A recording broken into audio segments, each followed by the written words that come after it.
Pero bueno, vamos a entrar ya con la entrevista y esperemos que ya se pueda incorporar el periodista Ernesto Ledesma, que le decía venía ya corriendo desde Palacio Nacional para incorporarse a este noticiario. Y bueno, le damos la bienvenida a Carlos Ibarra, al periodista Carlos Ibarra, pero también al doctor en Ciencias Sociales por la Universidad Autónoma de Baja California Sur y la Universidad de Granada, pues, y quien tiene más de 16 años de experiencia como periodista ambiental de investigación en la península de Baja California y además es profesor en la Universidad Internacional de La Paz. Pues muchos elementos que vamos a discutir con Carlos Ibarra. Carlos, ¿nos escuchas? Muy buenos días. Sí, sí los escucho. Gracias por la invitación, Violeta. Un gusto volver a platicar contigo. Al contrario, Carlos, un gusto para nosotros. Y bueno, Carlos, primero, platícanos, han pasado ya casi una década, ¿no? Una década de que tú hiciste esta investigación, que empezaste y que fuiste uno de los primeros o el primero que hace esta denuncia de estas cientos, más de 300 perforaciones que estaba haciendo esta empresa Oceánica, esta empresa que era la filial de Odyssey Marine Exploration en Baja California Sur y empezaste a hacer esta denuncia y después vendría una situación muy lamentable, pues que fue esta demanda por parte de esta empresa Odyssey Marine Exploration. Pero antes de entrar a la demanda, para la audiencia de Rompeviento TV, Carlos, que nos puedas platicar en qué consistía este proyecto Don Diego, que se iba a implementar por exploraciones oceánicas y que atrás estaba esta empresa estadounidense que hoy pues ella declara que le está ganando a México y que tendrá que ser indemnizada, Carlos. Sí, justo hay que recordar el contexto que se estaba viviendo en esa época cuando aparece este proyecto que nadie conocía. Bueno, hasta ese momento no existía ningún proyecto de estas características. Entonces, en Baja California Sur estamos viviendo un tiempo convulso en cuestión de resistencias al extractivismo minero.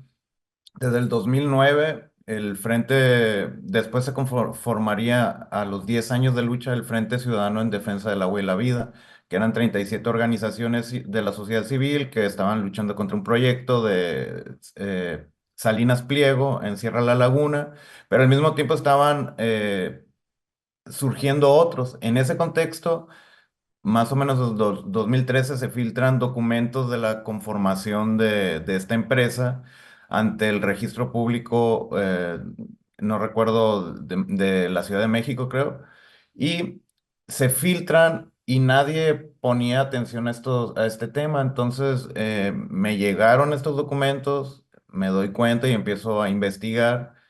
Hay que recordar que aquí el periodismo de investigación en Baja California Sur es muy difícil de realizar porque lo que más se practica es el reporteo diario. Entonces, tener que cumplir con una cuota diaria, pero al mismo tiempo poner el extra para hacer estas investigaciones, eh, pues hizo que me fuera metiendo cada día más y entonces las autoridades estatales en ese entonces era el gobierno del PAN, el que estaba al frente, y empecé a indagar tanto en entrevistas como con organizaciones civiles, hasta que los pescadores se acercaron conmigo y me empezaron a contar al ver que yo estaba publicando esta información.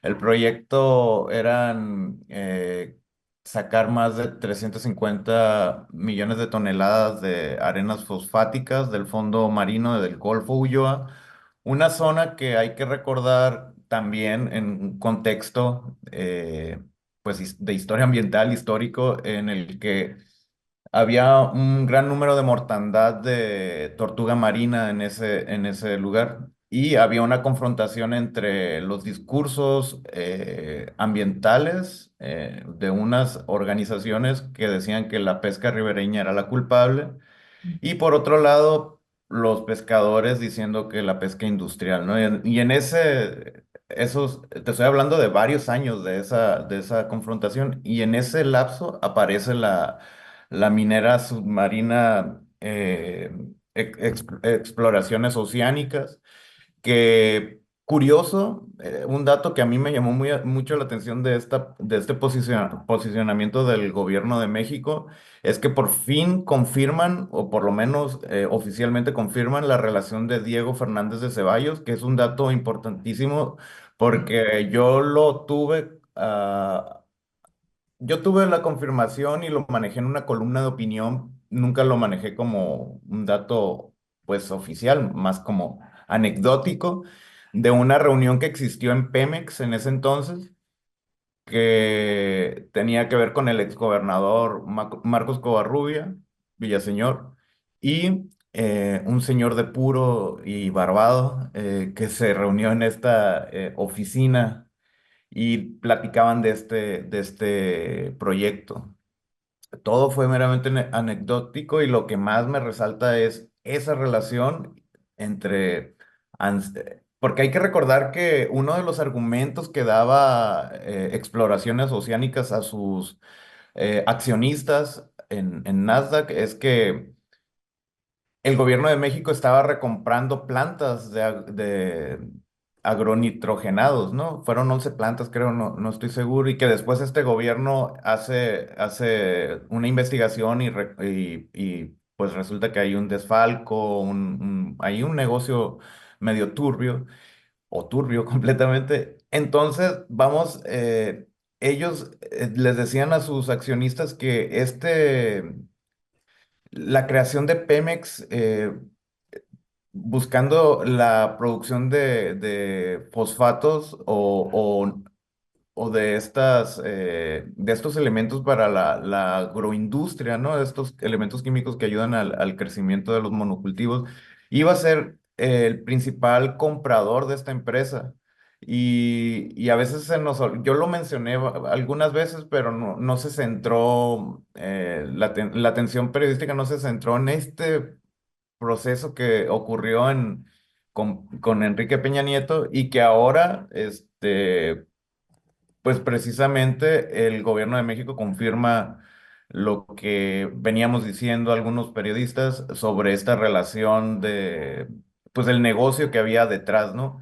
Y otra cosa que me gustaría como resaltar más allá de lo del proyecto es la forma en que trabaja o que actúa los representantes de esta empresa, sus representantes jurídicos, que pareciera que si no estás de acuerdo con ellos es interponer una demanda, una denuncia y así ocurrió con nosotros, ¿no? Con esta estrategia de mandar a miembros de la cooperativa, en lugar de... Eso habla de un mal manejo de comunicación, de relaciones públicas de parte de esa empresa pésima y se nota que actuaron con visceralidad y tratando de imponer, como se hacía antes, y miedo, que sí lo lograron un tiempo conmigo. De hecho...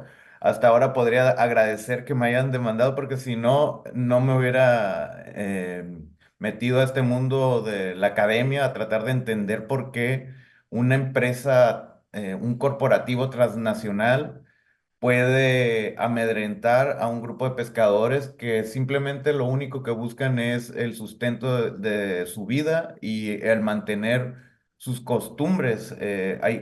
Hay que ver el escenario que actualmente está pasando con la pesca ribereña, entre la pesca ilegal y otros grupos que están antagónicos, que están presionándolos, y hablo de turismo y hablo de grupos fuera de la ley que están presionando y ahora le sumas la presión de empresas extractivistas que vienen eh, pues sí, amedrentar y acabar con un modelo de vida que lleva años aquí en Baja California Sur y a pesar de eso ellos siguen en pie y están aquí dando la batalla.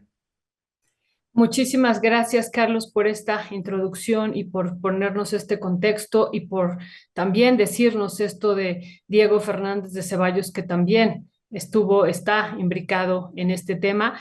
Y bueno, también después analizar más adelante pues este fallo que está habiendo en el CIADI y por supuesto que lo está haciendo por el enorme poder pues que tiene esta empresa Odyssey Marine Exploration, pero también acá adentro hay expolíticos o políticos que están implicados en esto, como él y Alonso Ancira, que ya lo decíamos, gracias por tú ponerlo también en el centro y como tú ya lo habías documentado hace varios años, Carlos. Carlos, si nos puedes platicar un poco sobre esta demanda. Tú ya habías entrado por esta demanda que tuviste por parte de esta empresa estadounidense y yo recuerdo que te acusaron por atentar contra consumo y riquezas naturales, algo así, pero tú decías, me están acusando por oponerme al desarrollo de la nación. Recuerdo en aquella entrevista que tuvimos ya hace como 8 años en Radio Educación, ¿te acuerdas? Ahí nos expusiste Sí. un poco sobre la demanda. Si nos puedes decir por qué fuiste acusado tú y los cooperativistas pesqueros de esta demanda y qué pasó con esta demanda ante la Procuraduría General de la República. Sí, justo la acusación en sí era estar en contra del desarrollo económico de México, ¿no? Es una demanda mercantil y que ellos solicitaban recuperar todo el dinero, si te suena familiar, recuperar todo el dinero que habían invertido, o sea, ¿cuánto habrán invertido? No lo sé, pero no creo que hayan invertido 20 millones de dólares, que era lo que nos pedían a nosotros. O sea, imagínate, o sea, estaban pidiéndonos 20 millones de dólares y esta instancia internacional otorgó, eh, bueno, obliga al gobierno mexicano, aunque ya van a apelar a pagar 37 millones de dólares, ¿no? O sea, nos estaban viendo como si fuéramos una nación o O no sea, a sé. ustedes, Carlos, les pedían 20 millones de dólares. Ese era como el pretexto. Nosotros entendimos un asesor legal que antes trabajaba con las ONGs, eh, que yo lo conozco muy bien. Él nos dijo, bueno, me dijo a mí directamente que esto era solo una estrategia para causar miedo, causar lo que siempre pasa.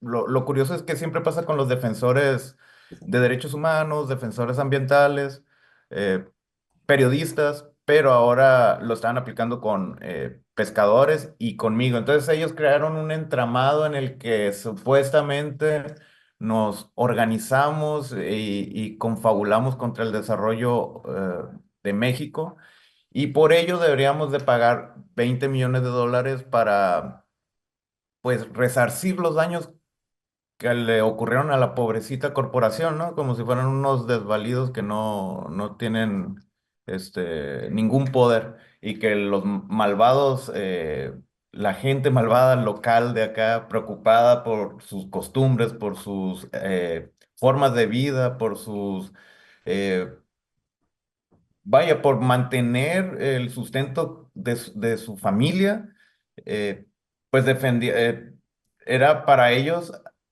otra cosa, ¿no? Era un atentado contra ellos, contra los... pues yo lo veo y creo que tú también lo manejas en un artículo y en el libro, creo, como esta colonización, ¿no? La recolonización del territorio del mar. Y sí, es justamente yo lo veo como un patrón histórico de poder que va pues sí, violentando material y simbólicamente las relaciones que existen ahí y transformando, o por lo menos en el fondo es transformar totalmente las subjetividades de estas personas para que se puedan adaptar a estas formas a estas nuevas formas de vida que están relacionadas con la extracción de minerales y que nada más tienen el objetivo, uno, de hacer ganancias y dos, alimentar esta geopolítica del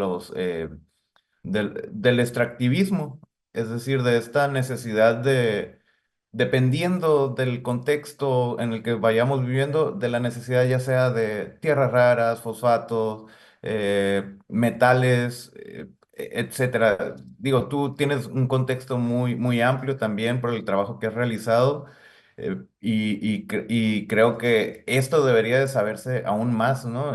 Poder entender la relación de lo global y cómo nos afecta localmente este tipo de planes de negocios, hay que ponerlo así, y empezar a desmitificar el desarrollo en todas sus formas, el progreso, hablando de desarrollo inmobiliario, que acá estamos sufriendo un embate. Si bien la minería no ha entrado en ciertas partes de Baja California Sur, eh, ha sido porque estamos en una vocación, y lo digo entre comillas, una vocación turística, ¿no? Que está disfrazada de inmobiliarias con proyectos gigantes fraccionados y que tienen las mismas dinámicas de expoliación que tienen los proyectos mineros.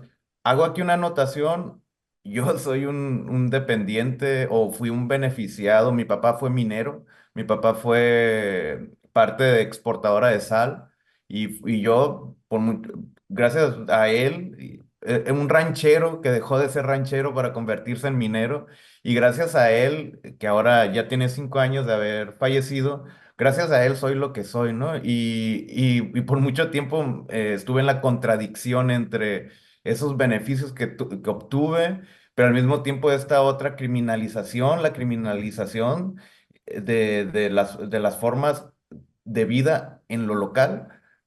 Entonces, creo que es un tema que da para mucho y sobre todo para entender el contexto global y cómo nos afecta localmente y deberían de ponernos todo ahí sobre la mesa y realmente empezar a dialogar sobre lo que queremos, ¿no? Localmente y no tanto pensar en estos procesos globales. Eso nos parece fundamental, esto que estás diciendo, pensar en lo que se quiere local, lo que se necesita en términos locales. Pero bueno, antes de pasar a esa pregunta, Carlos, pues esto que nos dices, una demanda por 20 millones de dólares por parte de esta empresa Odyssey Marine Exploration, que hoy demanda 37 millones de dólares a México, pero a ustedes 20 millones de dólares les había demandado por oponerse al desarrollo económico de México cuando ustedes estaban tú estabas haciendo esta denuncia que fue fundamental para detener este proyecto, don Diego, pero también donde estaban implicados los cooperativistas pesqueros. Y sobre eso, Carlos, si nos puedes comentar qué implica para los cooperativistas pesqueros, qué implicaría, ha dicho esta empresa Odyssey Marine Exploration que el proyecto está vivo, ¿no? Que es viable. ¿Qué implicaría la extracción minera por 50 años, los 365 días del año, como así habían presentado la primera manifestación de impacto ambiental, ya en la segunda matizaron un poco, pero ¿qué implicaría para ellos, para su vida, para este territorio, para la mar?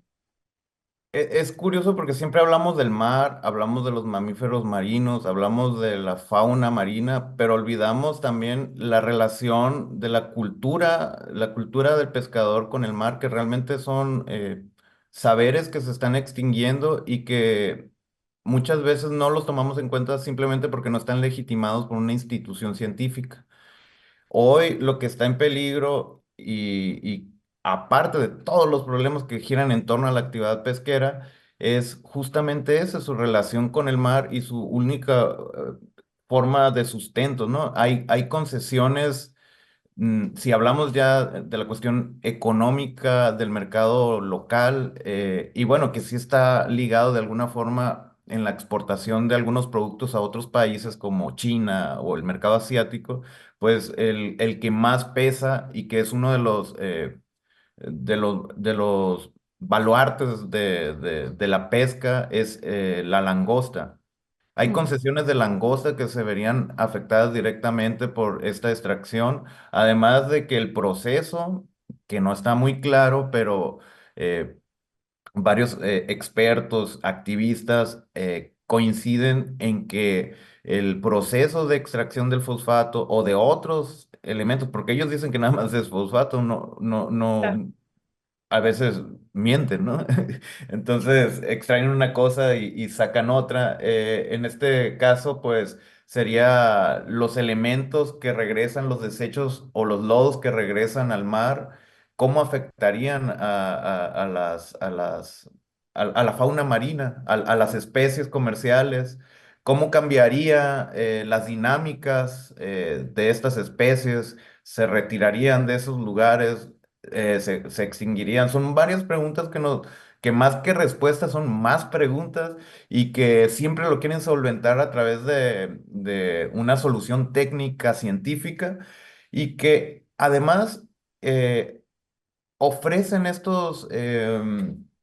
ofrecen progreso y desarrollo y empleos, pero en realidad esta embarcación, por lo que ellos mismos dicen, no son más de 80 personas y es técnicos certificados, técnicos, ingenieros, gente que no está ahí en la comunidad y que seguramente llegaría de fuera. Esa es otra cuestión. Entonces tenemos la cuestión de la afectación ambiental, la afectación, hay que ponerle rostro, la afectación de las comunidades y sus formas de vida y la afectación justo de cambios en las formas de extraer, ¿no? De extraer los recursos que que se están llevando a cabo. Entonces, tenemos lo ambiental, pero también tenemos una afectación social directamente. Hoy los pescadores, estuve hablando con ellos, con Tomás Camacho y Florencio Aguilar, ahora que ha vuelto a ser presidente de la cooperativa Puerto Chale. Ellos cada vez que se toca este tema se sienten como, pues, cansados, siento, de alguna forma, de tanto golpeteo, no solo de esto. Hace poco tuvieron la posible entrada de Sea Shepherd, una embarcación que estuvo en el Alto Golfo y que se caracteriza por ser frontal y confrontar a pescadores ilegales, pero a veces afronta a pescadores de la comunidad.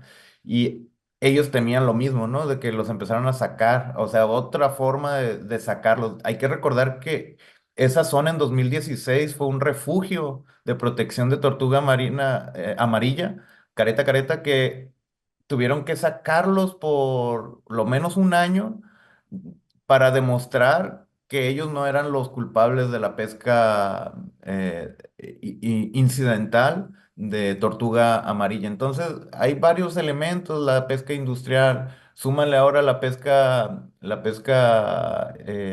digo, perdón, el extractivismo minero en fondos marinos Sí. y súmale los discursos del ambientalismo burgués, que trata de mantener un estilo de conservación ambiental en donde no participa el ser humano. Es decir, en el sentido de que las comunidades básicamente los alejan de sus actividades en lugar de generar nuevas posibilidades en donde ellos mismos se conviertan en guardianes del patrimonio natural de nuestras costas. Carlos, pues te agradecemos muchísimo esta entrevista.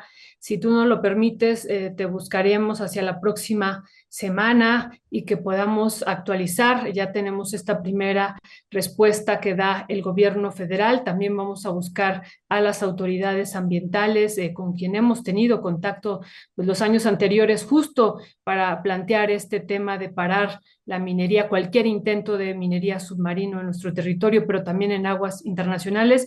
Y si tú nos lo permites, te estaremos buscando y bueno, te abrazamos muy fuerte también a los cooperativistas pesqueros y pues seguimos en esto y pues agradecerte muchísimo y ya después la próxima semana preguntarte pues cuál va a ser el posicionamiento también tuyo, de ustedes que están por allá y de los cooperativistas pesqueros. Carlos, un fuerte abrazo. ¿Con qué te despides? No, pues nada, el recordar que si bien tenemos que conservar nuestro patrimonio natural, nuestro patrimonio, creo que debemos de cambiar las formas discursivas en torno a los ambientalismos que se están desarrollando. Creo que es fundamental para no de por sí crear esta confrontación entre comunidades pesqueras y grupos, que dentro de esos grupos hay personas muy valiosas que están preocupadas por la conservación, pero que ay, hay ciertas formas que no van. Y lo digo porque aquí en Espíritu Santo, y a lo mejor después podemos hablar de eso, y claro, cuando quieran ustedes de este tema, pero también acá hay un tema Espíritu Santo, en donde quieren sacar al pescador y se les está culpabilizando también de ser el culpable de todos los males de la Bahía de La Paz. Siendo que aquí es una bahía comercial donde tenemos buques, donde tenemos, han entrado cruceros, donde hay yates, hay un sinfín de actividad comercial que puede influir. Entonces, a lo que voy es, hay que voltear a ver a esos pescadores, hay que voltearlos a esas pescadoras, hay que voltearlas a ver, hay que reconocerlos, hay que revalorarlos porque ellos tienen el conocimiento. No necesitan un diploma de ninguna institución científica para saber que ellos conocen su territorio, ellos son el territorio. Así es, totalmente de acuerdo. Ellas y ellos son parte de ese territorio, son el territorio.